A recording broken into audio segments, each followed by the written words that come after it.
अच्छा नहीं था, अच्छा नहीं था रवैया, क्योंकि विधानसभा में जो रोने की घटनाएं हुई है ना, एक तो अपने हेमाराम जी रोए थे बाड़मेर वाले, जब वसुंधरा मुख्यमंत्री थी, वसुंधरा ने इतना डरा दिया कि वो रो पड़े। ये हमारा अपमान हुआ जाती है, मैं बता रहा हूँ, हंसने की बात नहीं, कि अगर कोई प्रतिपक्ष का नेता अंदर जाके रो दे, कई और नेताओं को मैंने रोते हुए देखा, इमोशनल होकर रो जाते थे, वो एक अलग इमोशन होता था कि घटना पे आंसू आ जाए, लेकिन विधानसभा जैसी जाके अंदर रोना, और जिस तरह कांग्रेस के नेताओं का व्यवहार था आसन के प्रति, वो ठीक नहीं था। देखिए, हम तो जवान हैं, हमारी खुद की पार्टी, प्रयास कर रहे हैं, तो हमें भी इतनी मर्यादा रखी है। समय आज लोकसभा के अंदर जाते हैं, आप देख रहे हैं, हाँ, किसान की बात हो, जवान की बात हो, उसमें उस तक नारेबाजी भी करनी पड़ जाए, बेल में भी व्यक्ति चला जाता है, सस्पेंड भी हो जाता है, वो एक अलग है। लेकिन मंजे हुए नेता जो पार्टियों के हैं, इस तरह की अगर हरकतें करते हैं तो ये गलत मैसेज राजस्थान के अंदर गया। 10 दिन कांग्रेस ने राजस्थान की जनता के समय को और पैसे को बर्बाद किया, और फिर माफी मांगी, एक बार नहीं 2 बार माफी मांगी। देवनारायण जी ने कहा कि सुनाई नहीं दिया ढंग से, वापिस बात करो, तो बोला साहब हम उनकी तरफ से माफी मांग रहे। तो या तो करना नहीं चाहिए, और जब कर दिया तो माफी नहीं मांगनी चाहिए। मैंने तो आज तक नहीं माफी मांगी, कितना ही संघर्ष हुआ, कितनी बार सस्पेंड हुआ, लोकसभा के अंदर भी कितने आरोप प्रति, मैंने कहा भाई मैं बाहर निकालो, माफी नहीं मांगू, या तो करो मत, और करो तो फिर पीछे हटो मत। भाई साहब, आप जो है भाई साहब कांग्रेस और बीजेपी को कह रहे हैं, आपने भी पहले अलायंस किया, कांग्रेस से ही अलायंस करके आप संसद में पहुंचे हैं। तो अब वहाँ अलायंस था ना। देखिए, आप मेरी बात सुनिए, दिल्ली में अभी मैं अलायंस के अंदर ही हूँ। कांग्रेस जो मुद्दा लेके आती है उसमें हम साथ खड़े हैं। हमारे मुद्दे में कांग्रेस रेग नहीं रही, ये अलग बात है, लेकिन हम उनके साथ हैं, भाजपा के साथ नहीं। और स्टेट के अंदर अभी बाई इलेक्शन के अंदर कांग्रेस पार्टी ने ही खुद ही अलायंस तोड़ा था। मैं अलायंस तोड़ने के मूड में नहीं था। कांग्रेस के नेताओं की कुछ मजबूरियां थी, अगर वो बीजेपी को नहीं जीता तो हो सकता है कि कईयों को जेल भी जाना पड़ सकता। तो कांग्रेस के मुद्दों के विरोध में, अलायंस के विरोध में नहीं है।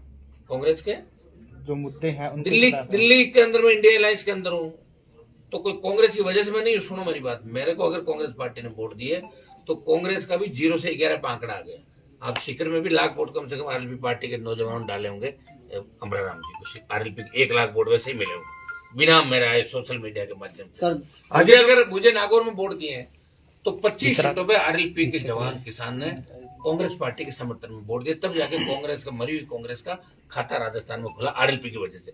और जैसे हमें दूर किया, 4 जगह जमान जब्त और 6 सीट हार गए, 7 में से फूंक निकल गई 3 महीने के अंदर कांग्रेस पार्टी की। तो ये जो जवान है राजस्थान का, ये कांग्रेस से उब चुका है, बीजेपी से उब चुका है। इनका शासन देखा, पिछला गहलोत का शासन देखा, ये शासन देखा, दोनों शासन में कोई फर्क नहीं। एक भी नेता जेल नहीं जा रहा है। बताओ, जेल जाना चाहिए ना। आरपीसी बंद करो, पेपर लीक घटना, मिड डे मील हो गया, ये हो गया, वो हो गया, तो जांच क्यों नहीं करा रहे हो आप? तो मिलाजुली का खेल राजस्थान के अंदर चल रहा है, और मिलाजुली के खेल को खत्म करने के लिए आरएलपी पार्टी संघर्ष कर रही है। कम से कम एक व्यक्ति लड़ाई तो लड़ा, आप तमाम राजस्थान वासियों के लिए। इस बात के लिए मीडिया के लोग भी आप हमारा साथ दें। आगे आरएलपी है जो अलायंस नहीं करेगी इससे राजस्थान में, किससे? पार्टियों से, कांग्रेस बीजेपी से। मैं कह रहा हूँ आगे तो अभी 4 साल के अंदर जब हम लड़ेंगे ना सड़कों पे, तो भारतीय जनता पार्टी का तो कुछ है ही नहीं। जिस तरह भजनलाल जी रोज ही कर रहे हैं काम बीजेपी का, तो होगा जाएगा। लेकिन कांग्रेस का भी कोई फ्यूचर राजस्थान में है नहीं है, क्योंकि करीब करीब स्टेट के अंदर कांग्रेस घर बैठ गई। बिहार में 5वें नंबर पे, यूपी में 6ठे नंबर पे, ऐसे बहुत से स्टेट बता दूंगा तो कांग्रेस का कुछ भी नहीं। वो स्थिति कांग्रेस की राजस्थान के अंदर होगी। 3 धड़ों के अंदर बटे। अभी एक विधायक की शादी में गया तो एक टेंट लगा रहा है, अलग खाना खा रहे हैं। मैंने कहा ये कौन सा गुट है? बोले पायलट गुट। वो हॉल में कौन सा गुट है? बोलो गहलोत गुट। वो पीछे बोलो जूली जी का गुट।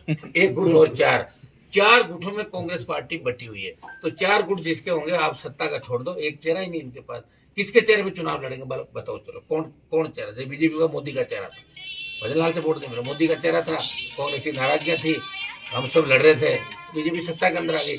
लेकिन कांग्रेस के पास एक चेहरा ऐसा नहीं है जिसके दम पे कांग्रेस पार्टी सत्ता के अंदर आ सके। जब भी कांग्रेस के लोग ज्यादा जोर से बात करते हैं तो जनता को याद आता है कि ये वही लोग हैं जिन्होंने पेपर लीक कराए राजस्थान में, वही लोग हैं जिन्होंने अपराध को बढ़ावा दिया राजस्थान में। उनके चेहरे देखते फिर लोग मायूस हो जाते हैं।